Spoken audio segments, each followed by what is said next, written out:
नमस्कार। India debate में आप सबका स्वागत है। मैं हूं आशुतोष पाठक। मित्रों, एक बड़ी खबर आज मैं आपके लिए लेकर आया हूं। एक बार फिर से गृह मंत्री अमित शाह ने बहुत जबरदस्त बयान दिया है। और बयान नहीं दिया है, सीधा सीधा संदेश दिया है। वैसे तो वो कह रहे हैं, उसका रेफरेंस अलग है, लेकिन संकेत साफ जा रहा है। कहां? महाराष्ट्र। और दोबारा गृह मंत्री की तरफ से यह बयान का आना, आप समझ लीजिए कि गृह मंत्री ने दो इंस्टीट्यूशन को संदेश दिया है। एक तो अपने प्रशासन को और दूसरा अदालत को भी संदेश दिया है। मामला अब आपके सामने खुल गया है। मित्रों, मामला है, गृह मंत्री ने कहा कि अगर किसी मुद्दे पर एफआईआर नहीं हो रहा है या किसी के खिलाफ कोई ज्यादती हो रही है तो पीआईएल के माध्यम से कोर्ट ये आदेश दे सकती है, कोई भी व्यक्ति पीआईएल लेके जा सकता है। पीआईएल का जिक्र किया उन्होंने। मतलब अब के पहले तक जिस पीआईएल के बारे में यह कहा जाता था कि पीआईएल अपनी पॉपुलैरिटी बढ़ाने के लिए कोई कोई पहुंच जाते हैं अदालत के पास, उसका कोई लोकस नहीं है, चंद तरह की बातें की गई थी। और वो पीआईएल आज भी एडमिशन के लिए रखा हुआ है, जिस पीआईएल की हम चर्चा कर रहे हैं। और जिस जिस पीआईएल के सिग्निफिकेंस को, जिस पीआईएल के महत्व को गृह मंत्री ने साफ साफ अंडरलाइन किया है कि अगर कहीं किसी के खिलाफ कोई ज्यादती हो रही है तो पीआईएल के माध्यम से कोर्ट की शरण में जा सकता है। और इस देश में रूल ऑफ लॉ है, अदालत का शासन है, मतलब कानून का शासन है। अदालत गौण नहीं हुआ है। और अदालत को अगर आप गौण करना चाहते हैं तो वो किसी भी सूरत में बर्दाश्त नहीं किया जाएगा। ये है गृह मंत्री का नया स्टेटमेंट।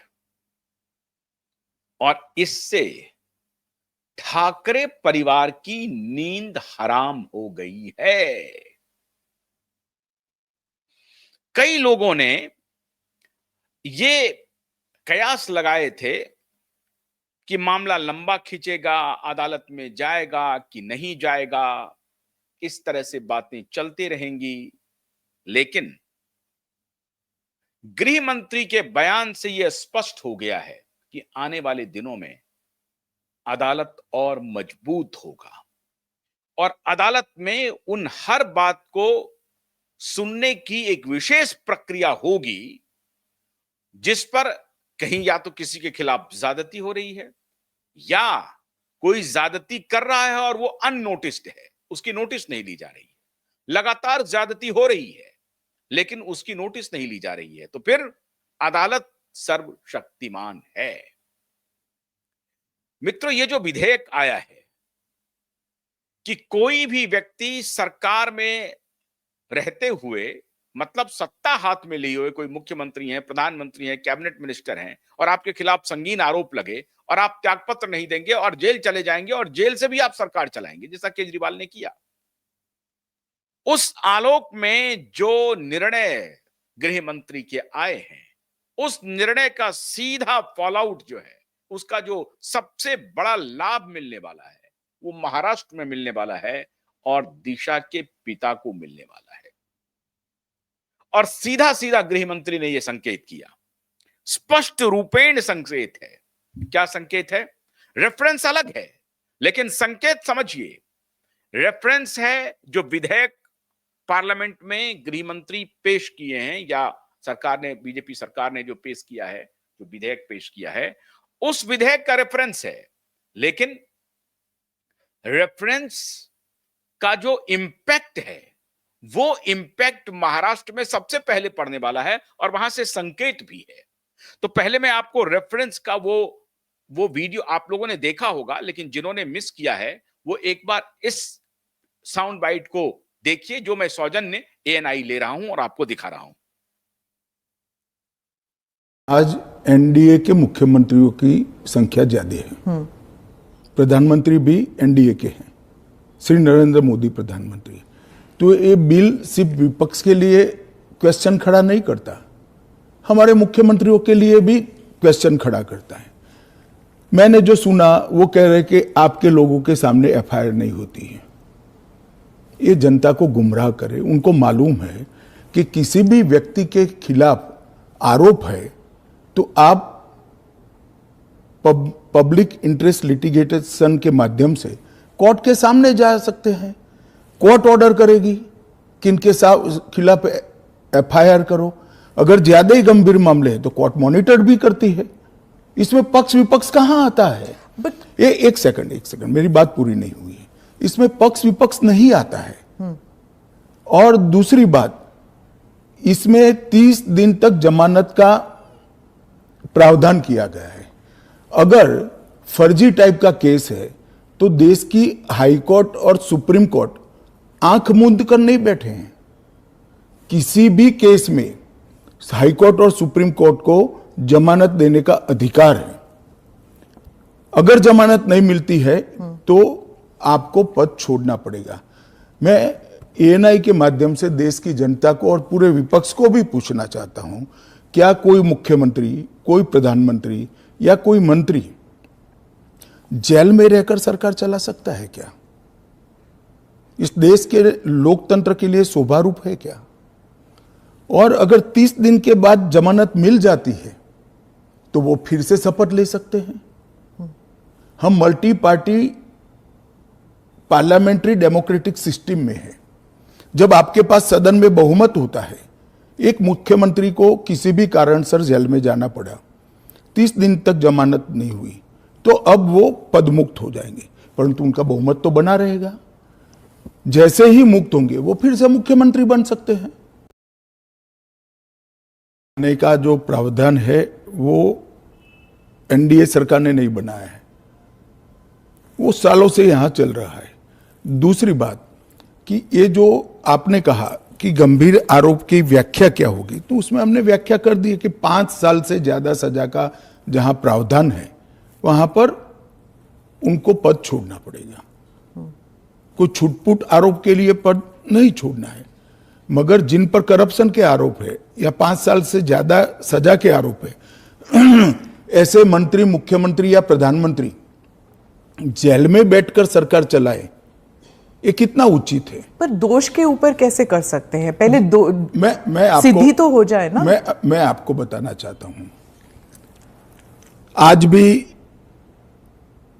भारत के जन प्रतिनिधित्व कानून जो है उसके अंदर प्रावधान है कि किसी भी चुने हुए प्रतिनिधि को 2 साल या इससे अधिक समय के लिए सजा होता है तो वो अपने स्थान से मुक्त हो जाएंगे सांसद के रूप में।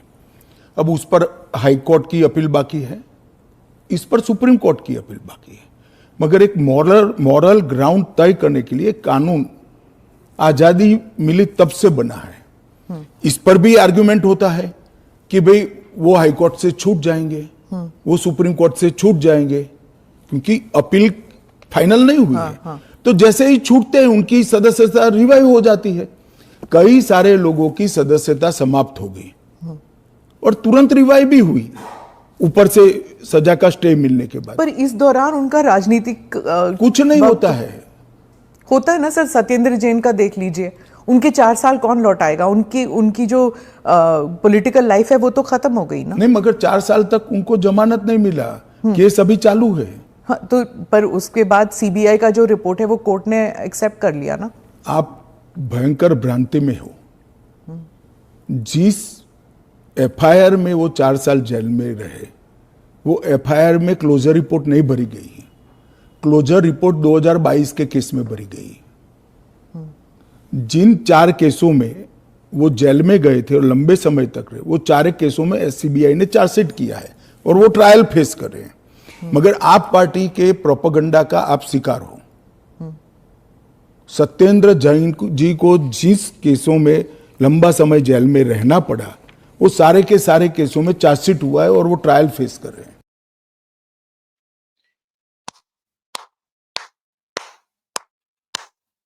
मैंने ये ताली क्यों बजाई? 3-4 प्रकरण हैं।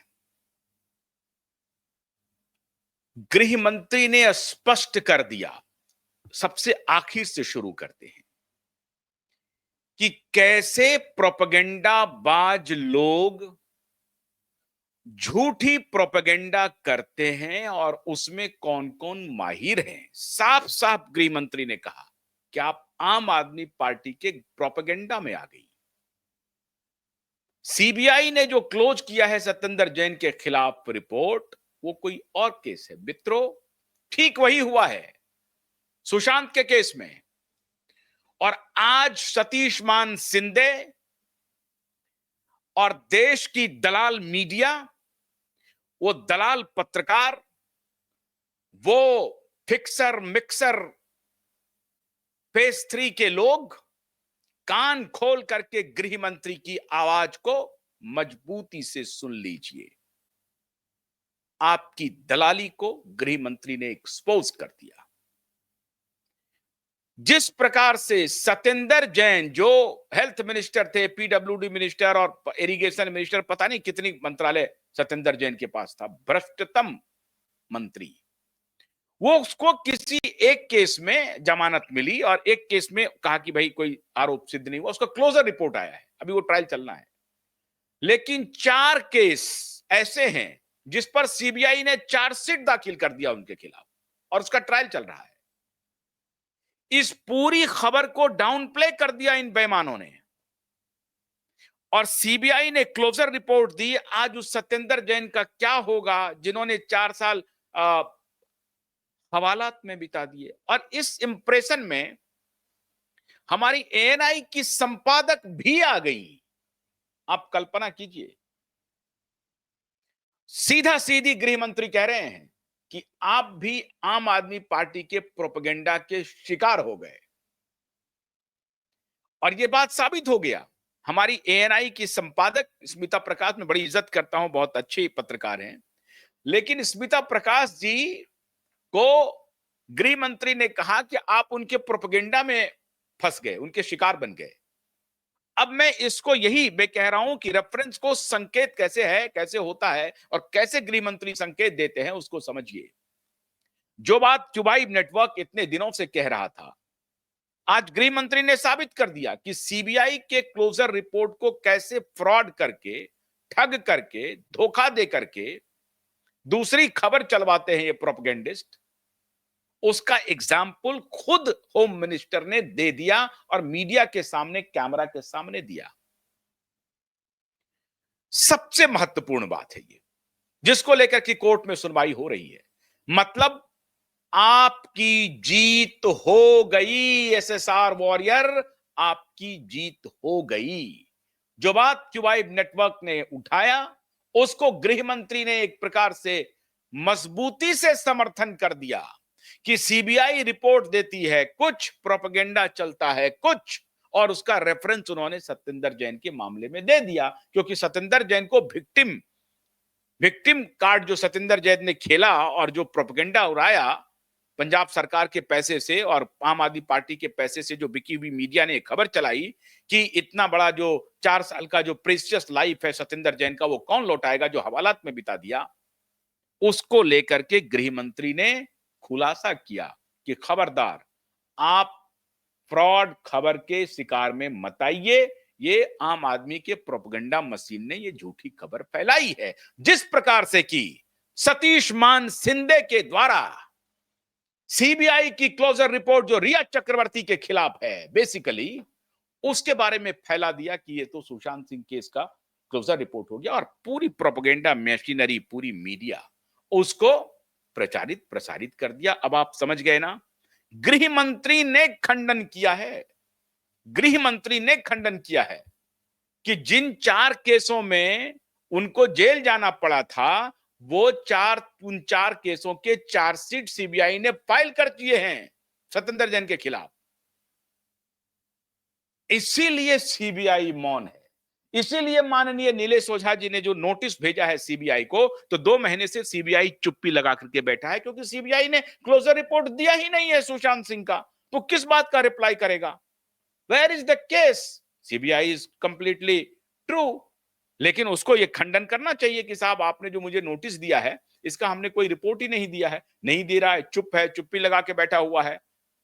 वहां कुछ घालमेल चल रहा होगा, भगवान जाने क्या चल रहा है। लेकिन गृह मंत्री ने आज एक्सपोज कर दिया प्रोपेगेंडा मशीन कैसे काम करता है। नंबर 2, कैसे आदित्य ठाकरे ने अपने रिप्लाई में कि वो एमएलए नहीं है, इसको छुपाया। क्यों छुपाया? क्योंकि इनके खिलाफ बलात्कार और हत्या के संगीन आरोप हैं, गंभीर आरोप हैं। इस केस में तो आजीवन कारावास है और मृत्यु की सजा है। यहां मामला है कि 2 साल से ऊपर की सजा, मतलब 5 साल की भी अगर आपको सजा वाला कोई केस है, तो आपको अपने पद से इस्तीफा देना पड़ेगा, आपकी विधायकी चली जाएगी, आपकी सांसदी चली जाएगी। और तीसरी बात कि अगर आपने एमएलए लिख दिया है तो स्पीडी ट्रायल शुरू होगा। 2 प्रकरण स्पष्ट हुए, ध्यान रखते जाइए आप, कि साफ साफ लिखा कह रहे हैं गृह मंत्री जी कि अगर आपने सांसद रहते हुए, एमएलए रहते हुए, जनप्रतिनिधि रहते हुए किसी ऐसे केस में इन्वॉल्व हैं जिसकी सजा 2 साल से अधिक है, तो आपको स्वतः आप उस पद से मुक्त हो जाएंगे, मतलब जन नहीं रहेंगे। तो आदित्य ठाकरे के खिलाफ मामला क्या है? मामला है गंभीर बलात्कार और हत्या का। इसमें आजीवन कारावास और मृत्यु दंड है। छुपाया, उसका भी जिक्र कर दिया। संकेत समझते जाइए। फिर तीसरा संकेत, स्मिता जी बार बार उनको पूछ रही हैं कि अदालत में तो ऐसे चलता है, वैसे चलता है, पॉलिटिकल वेंडेटा होता है। उन्होंने कहा कि आप इस पूरे प्रकरण में अदालत को मैनेज करती जा रही हैं, मतलब आपको लगता है कि अदालत कुछ है ही नहीं। गृह मंत्री ने अपना जिक्र किया कि भारत के इतिहास में जो बेल देने की प्रक्रिया है, भारत के इतिहास में सबसे ज्यादा मेरे खिलाफ लागू हुआ और मुझे 2 साल तक बेल नहीं मिला। और सुन लीजिए, बेल नहीं मिला मतलब सुब्रत राय को भी नहीं मिला था, लेकिन इन्हें पॉलिटिकल जो जिनके खिलाफ मुकदमे थे, इनको बेल नहीं मिला। हाई कोर्ट, सुप्रीम कोर्ट होते हुए सारे आरोपों से बरी नहीं हुए। इन्होंने कहा कि जिन आरोपों को लगाया गया उसको खारिज किया, कोर्ट ने खारिज किया। तो कोर्ट की संस्था के ऊपर गृह मंत्री ने पूरा भरोसा जताया है। गृह मंत्री ने स्पष्ट कर दिया है कि भारत में सर्वशक्तिमान अगर कोई है तो रूल ऑफ लॉ है और दूसरा अदालत है। अदालत किसी के दबाव में नहीं है और अदालत को बिना दबाव के अपना कार्य व्यवहार करना चाहिए। इसकी पुष्टि एक बार दोबारा गृह मंत्री ने अपनी बातचीत में की। अब यह संकेत किस तरफ है? यह संकेत है कि अगर कोई पीआईएल भी आपके पास आता है तो अदालत ऐसे नहीं होगा कि उसको डिसमिस कर देगा। यह संकेत अदालत के लिए भी है कि अगर कोई जेन्युइन पीआईएल आपके पास आ रहा है तो उसका संज्ञान लिया जाना चाहिए। ये लोकहित में, बृहत्तर लोकहित के लिए अवश्यंभावी पक्ष है। ये संकेत कर रहे हैं गृह मंत्री जी। संकेत बड़े साफ हैं कि प्रोपेगेंडा करने वाले लोग जो झूठी खबर फैला रहे हैं वो बाज आइए, और अदालत मजबूती से काम करेगा। वैसे जनप्रतिनिधि जो संगीन जुर्म में शामिल हैं वो अब बच नहीं पाएंगे कानून के लंबे हाथों से। बड़ी आपत्ति हो रही है पॉलिटिकल बिरादरी में, और ये सब जो सारे काम किए जा रहे हैं ना, उससे एक लॉबी जो है मुंबई की, वो बेहद परेशान है। अभी हालांकि आलोक आराधे जी का जो चीफ जस्टिस है मुंबई के, उनको एलिवेट किया जा रहा है। सुप्रीम कोर्ट के चीफ जस्टिस के लिए भी उनका नाम चल रहा है। 2-3 लोगों का जो नाम प्रमोशन में हुआ है, कुछ अभी जो कॉलेजियम ने नाम दिया है, विभिन्न हाई कोर्ट के जजों का, लेकिन उसमें आलोक आराधे जी का भी नाम है, जो अभी मुंबई हाई कोर्ट के चीफ जस्टिस हैं। उन पर बड़ी आशा थी, लेकिन अब उनको एलिवेट करके मंगाया जा रहा है, सुप्रीम कोर्ट के वो जज बनेंगे। तो खैर वो विषय अलग है। इंपॉर्टेंट बात मित्रों ये है कि ये सारी जो कवायदें केंद्र सरकार की तरफ से बार बार ली जा रही हैं, की जा रही हैं, उसका सीधा इंपैक्ट महाराष्ट्र के प्रशासन पे पड़ रहा है और संकेत जा रहा है सीधा देवेंद्र फडणवीस को कि आप कोई भी इस तरह का, जब एक तरफ सरकार अपना मॉरल हाई ग्राउंड ले रही है, मतलब इस तरह का विधेयक ला रही है, इस तरह का बिल पेश कर रही है, तो सरकार जनता के बीच में कह रही है कि हम राजनीतिक शुचिता, ईमानदारी, भ्रष्टाचार विहीन एक प्रशासन के प्रति प्रतिबद्ध हैं, जिसमें राजनीतिक शुचिता सबसे ऊपर है। आप राजनीतिक शुचिता नहीं रखने वाले व्यक्ति को समर्थन नहीं दे सकते हैं, और वहां तो राजनीतिक शुचिता छोड़ दीजिए, वो एक अपराधी की श्रेणी में आ रहा है, घोर अपराधी जो संजोग बस राजनीति में भी है। तो ये राजनीतिक शुचिता का हनन है। तो ये सारे विधेयक संकेत कर रहे हैं महाराष्ट्र के लिए सबसे ज्यादा। और देवेंद्र फडणवीस जी, आप कान खोल करके सुन लीजिए और अपनी आंखें भी खुली रखिए, और अगर आपने इंटरव्यू नहीं देखा है तो दोबारा देख लीजिए। आपको अपने केंद्रीय नेतृत्व की दृष्टि है वो साफ साफ दिख जाएगी कि वो राजनीतिक शुचिता के लिए अपनी प्रतिबद्धता को दोहरा रहे हैं, और आप राजनीतिक असुचिता के लिए लगे जा रहे हैं। ये लंबा चलेगा नहीं। इसलिए 29 अगस्त के लिए कोर्ट के लिए भी संकेत है, गृह मंत्री की तरफ से अदालत के लिए भी संकेत है कि आप अपनी कानूनी साख और अदालत की साख को बचाए रखने के लिए आप सर्वशक्तिमान हैं। अपने शक्तिशाली होने का सबूत भी पेश कीजिए, करते रहिए, दिखाते रहिए कि आप सर्वशक्तिशाली हैं। तो ये संकेत अदालत के लिए है, ये संकेत ठाकरे के लिए है, ये संकेत देवेंद्र फडणवीस के लिए है। इसलिए मैंने कहा, और वो प्रोपेगेंडिस्ट पत्रकारों, दलाल पत्रकारों, बिकी हुई मीडिया और प्रोपेगेंडा करने वाला जो जो लाइजनर लॉबी है, power brokers, they are not actors, actually they are power brokers. ये जो पावर ब्रोकर्स की लॉबी है, उस प्रोपेगेंडा करने वाले को गृह मंत्री ने एक्सपोज कर दिया। साफ साफ कहा कि आम आदमी पार्टी का जो प्रोपेगेंडा मशीन है, उसके झांसे में आप आ गए, उसके शिकार हो गए आप। सच्चाई यह है कि सत्येंद्र जैन के खिलाफ जो 4 केसेस हैं, उसकी चार्जशीट दाखिल हो चुकी है। ठीक उसी प्रकार से सुशांत सिंह राजपूत का वो केस क्लोज नहीं हुआ है, रिया चक्रवर्ती के खिलाफ मामला आया है, उनके खिलाफ मामला अभी ओपन होगा। क्लोज हुआ है सुशांत की बहनों के खिलाफ जो आरोप था, उसकी जांच, उसमें क्लीन चिट मिला है। प्रोपेगेंडा मशीनों ने दूसरा चीज चला दिया और पूरी दुनिया उसके घेरे में आ गई। बहुत बहुत आभार गृह मंत्री का कि उन्होंने ऐसे प्रोपेगेंडा मशीनों को एक्सपोज किया। और ये प्रोपेगेंडा मशीन खाली आम आदमी पार्टी का नहीं, वही लॉबी है, ये वही लॉबी है। इसी आम आदमी पार्टी के नेता से आकर के ये दोनों बाप बेटा मिलते थे अपनी मातोश्री छोड़ करके। सेम लॉबी है, सेम गैंग है, ये पूरा गैंग अप होकर के प्रोपेगेंडा चलाता है, जिसके ऊपर गृह मंत्री का साफ साफ कुठार चला है आज। और इस कुठार में अब वो लहूलुहान हो चुके हैं। तो बहुत बहुत आभार गृह मंत्री आपका, बहुत बहुत शुक्रिया, नमस्कार।